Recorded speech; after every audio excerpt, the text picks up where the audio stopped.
24 नवंबर रसायन विज्ञान केमिस्ट्री का पूरा पेपर मिल चुका है। नमस्कार प्यारे बच्चों, स्वागत आप सभी का आपके अपने YouTube चैनल में। अगर आप राजस्थान बोर्ड कक्षा 11 के स्टूडेंट हैं और 24 नवंबर रसायन विज्ञान केमिस्ट्री पेपर की आप तैयारी कर रहे हैं तो ये वीडियो आप सभी बच्चों के लिए स्पेशल है। वीडियो को आपको कंप्लीट देखना है। इस वीडियो के अंदर मैं आपको राजस्थान बोर्ड कक्षा 11 रसायन विज्ञान केमिस्ट्री का एक ऐसा पेपर देने वाला हूं जो आपके 24 नवंबर को आने वाला है। अगर आपने एग्जाम से पहले इस पूरे पेपर को आपने अच्छे से तैयार कर लिया तो 24 नवंबर को रसायन विज्ञान के पेपर में, केमिस्ट्री के पेपर में पूरे 50 नंबर आप आराम से फोड़ सकते हैं। पूरे 50 नंबर आप अचीव कर सकते हैं। पूरा पेपर विद सॉल्यूशन इस वीडियो के अंदर आपको मिलने वाला है, तो वीडियो को आपको कंप्लीट देखना है। तो सबसे पहले पेपर में आप देख सकते हैं अनुक्रमांक है, रोल नंबर है, यहां पर आपको अंकों में लिखना है और यहां पर रोल नंबर आपको शब्दों में लिखना है। और पेपर में कुल प्रश्नों की जो संख्या है 19 प्रश्न आपको टोटल दिए गए हैं और पेपर में जो कुल प्रश्न है वो है 4। और यहां पर पेपर में जो टाइमिंग है, जो समय है 3 घंटे 15 मिनट का आपको समय दिया गया है। रसायन विज्ञान केमिस्ट्री का ये पूरा पेपर आपको 3 घंटे 15 मिनट में हल करना है। पूर्णांक आप देख सकते हैं 50 नंबर का ये पेपर आपके होने वाला है। अगर आप भी 24 नवंबर रसायन विज्ञान केमिस्ट्री के पेपर में अगर आपको पूरे 50 नंबर लाने हैं तो ये पूरा पेपर आपको तैयार करना है। पेपर में दोनों साइड में आप QR कोड देख सकते हैं। कक्षा 11वीं अर्धवार्षिक परीक्षा हाफ ईयरली एग्जाम 2025-26 का ये पेपर है आपके, जो 24 नवंबर को होने वाला है। रसायन विज्ञान का पेपर है, केमिस्ट्री का पेपर है और पेपर का कोड आप देख सकते हैं 1126, ये आपके पेपर का कोड है। और यहाँ पर सामान्य अनुदेश आपको दे रखे हैं, इनको भी आपको फॉलो करना है कि परीक्षार्थी प्रश्न पत्र के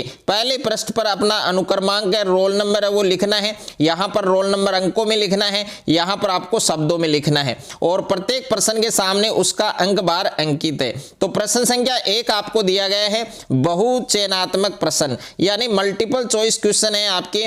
प्रश्न संख्या 1 में आपको टोटल 8 क्वेश्चन दिए गए हैं जो आपके विकल्प वाले क्वेश्चन है, मल्टीपल चॉइस क्वेश्चन है, बहुचयनात्मक प्रश्न है और प्रत्येक प्रश्न है वो आपके 1-1 नंबर के हैं। तो पूरा पेपर विद सॉल्यूशन आपको मिलने वाला है, तो वीडियो को आपको कंप्लीट देखना है।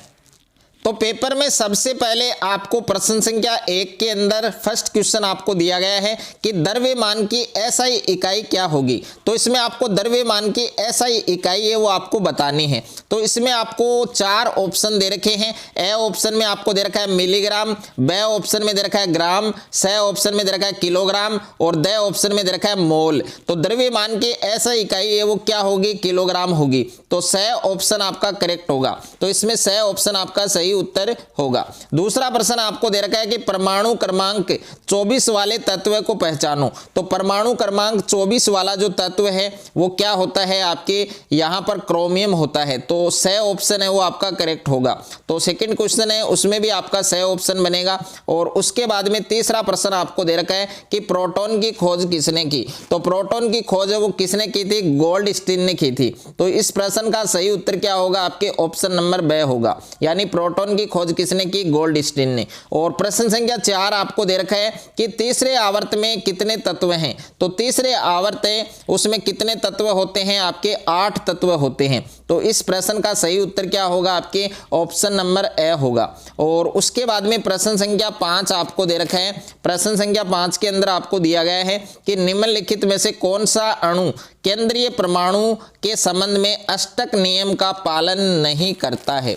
तो इस प्रश्न का सही उत्तर आपके ऑप्शन नंबर सी होगा, NH3। Okay, option number C होगा NH3।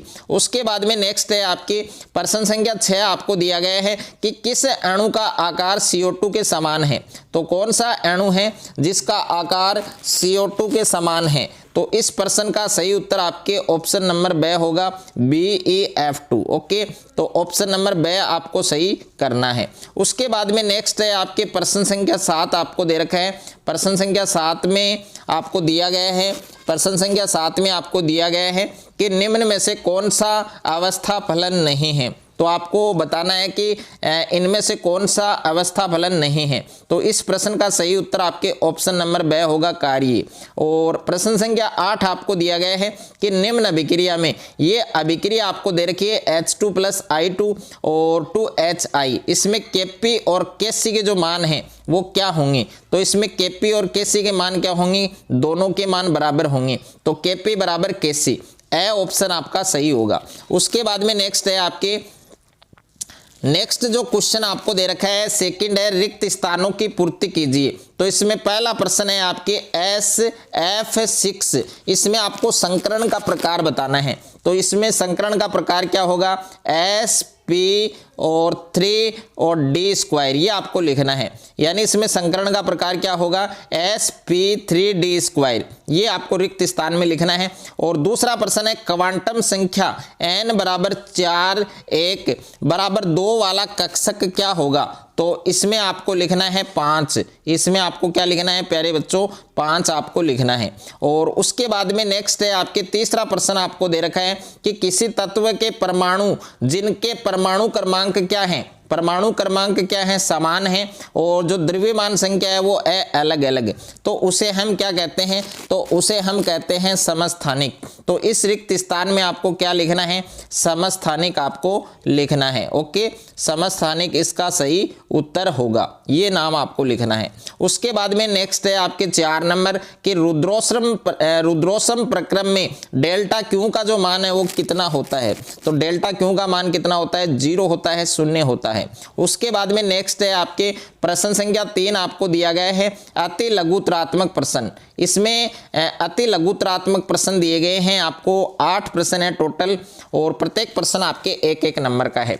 तो प्रश्न संख्या 1 आपको दे रखा है कि 16 ग्राम ऑक्सीजन अणु में कितने मोल होंगे। तो इसका सही उत्तर क्या होगा, आपके 1 होगा। और उसके बाद में दूसरा प्रश्न है आपके कि आवर्त सारणी में सबसे अधिक विद्युत ऋणात्मक तत्व कौन सा है। तो इसका सही उत्तर होगा फ्लोरीन यानी F। और तीसरा प्रश्न है कि विलयन की मोलरता को परिभाषित कीजिए। तो इसमें आपको मोलरता की परिभाषा लिखनी है।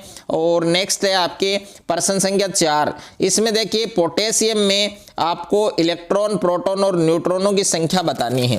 तो जो पोटेशियम है आपके, जिसका प्रतीक K होता है, तो इसमें प्रोटॉन कितने होंगे आपके 19, और इलेक्ट्रॉन कितने होंगे 19, और न्यूट्रॉन कितने होंगे 20, ये आपको याद रखना है। 5वां प्रश्न है कि एथिन के अणु में सिग्मा और पाई आबंध की संख्या। तो सिग्मा आबंध की संख्या तो होगी 5 और पाई आबंध की संख्या होगी 1, यह आपको ध्यान रखना है। उसके बाद में नेक्स्ट है आपके प्रश्न संख्या 6 आपको दे रखा है कि उष्माधारिता की इकाई आपको लिखनी है। तो उष्माधारिता की जो इकाई है वो क्या होगी, जूल प्रति किलोग्राम प्रति केल्विन, यह आपको याद रखना है कि जूल और प्रति किलोग्राम यानी केजी और प्रति केल्विन, ये आपको याद रखना है, ये इसकी इकाई होती है। प्रश्न संख्या 7 है कि मानक अवस्था में तत्वों की जो एंथैल्पी है उसका मान कितना होता है, 0 होता है, 0 होता है। और प्रश्न संख्या 8 है NaCN यानी सोडियम साइनाइड का जलीय विलयन किस प्रकृति का होता है। तो ये होता है क्षारीय प्रकृति का। तो इसमें क्षारीय प्रकृति आपको लिखनी है। उसके बाद में लघुतरात्मक प्रश्न है। तो प्रश्न संख्या 4 है कि 4 ग्राम सोडियम हाइड्रोक्साइड को घोलकर 500 ml विलयन बनाया गया है। विलयन की आपको मोलरता ज्ञात करनी है। और नेक्स्ट है आपके 5वां प्रश्न है गुणित अनुपात नियम को आपको परिभाषित करना है। 6ठा प्रश्न है निम्न आयनों की त्रिज्या को घटते हुए क्रम में आपको बताना है। 7वां प्रश्न है H2 अणु का अस्तित्व होता है जबकि He2 का अस्तित्व नहीं होता, क्यों, ये आपको इसका रीजन बताना है, इसका कारण बताना है। 8वां प्रश्न है कि क्षार धातुएं भिन्नात्मक आयन नहीं बनाती हैं, क्यों नहीं बनाती हैं। और 9वां प्रश्न है सिग्मा आबंध पाई आबंध से मजबूत होता है, यह आपको समझाना है। और 10वां प्रश्न है किसी तंत्र के द्वारा 701 जूल उष्मा का अवशोषण किया जाता है तथा तंत्र के द्वारा 394 जूल कार्य किया जाता है। तो इस प्रक्रम की आंतरिक ऊर्जा परिवर्तन परिवर्तन आपको ज्ञात करनी है। और प्रश्न संख्या 11 है कि ऊष्माशोषी और ऊष्माक्षेपीय अभिक्रिया को आपको परिभाषित करना है। और प्रश्न संख्या 12 है केपी और केसी में आपको संबंध लिखना है। प्रश्न संख्या 13 है बफर विलयन किसे कहते हैं, एक उदाहरण आपको देना है। उसके बाद में दीर्घ उत्तरात्मक प्रश्न है। तो प्रश्न संख्या 14 है हुंड के नियम से आप क्या समझते हैं, और हाइजेनबर्ग का अनिश्चितता सिद्धांत है वो आपको लिखना है। प्रश्न संख्या 15 है बोरोन से बेरिलियम कि आयनन एंथैल्पी का जो मान है वो अधिक होता है, इसका रीजन क्या है, इसका क्या कारण है वो आपको लिखना है। और प्रश्न संख्या 15 में आपको इस संयुग्मी अम्लों के सूत्र आपको लिखने हैं। उसके बाद में निम्नात्मक प्रश्न है आपके। प्रश्न संख्या 17 है संकरण किसे कहते हैं, NH3 अणु के संकरण को आपको समझाना है। अथवा में प्रश्न है हाइड्रोजन आबंध किसे कहते हैं, इसके प्रकारों को समझाइए। और प्रश्न संख्या 18 है आपकी ऊष्मागतिकी का प्रथम नियम और उसका गणितीय समीकरण लिखो। और दूसरा नियम है हेस का नियम आपको लिखना है। अथवा में प्रश्न है कि निकाय किसे कहते हैं, द्रव्य और ऊर्जा के आधार पर इसके प्रकार है उनको समझाइए। दूसरा है दहन एंथैल्पी किसे कहते हैं। उसके बाद में डियर स्टूडेंट प्रश्न संख्या 19 है सम आयन प्रभाव किसे कहते हैं। दूसरा न्यूमेरिकल क्वेश्चन है आपके 298 केल्विन पर बेरियम सल्फेट की जो विलेयता है वो दे रखी है 1.1 गुणा 10⁻⁻5 मोल लीटर। इस ताप पर विलेयता गुणनफल आपको ज्ञात करना है। और इसके अथवा में प्रश्न है कि लेस सातेलिए का नियम लिखिए। और दूसरा आपके न्यूमेरिकल क्वेश्चन है ये अभिक्रिया आपको दे रखी है। इस अभिक्रिया के लिए साम्यावस्था स्थिरांक का मान आपको दिया गया है, समान तापमान पर केपी का मान आपको फाइंड करना है। तो ये पूरा पेपर केमिस्ट्री रसायन विज्ञान का पूरा पेपर आपको अच्छे से तैयार करना है।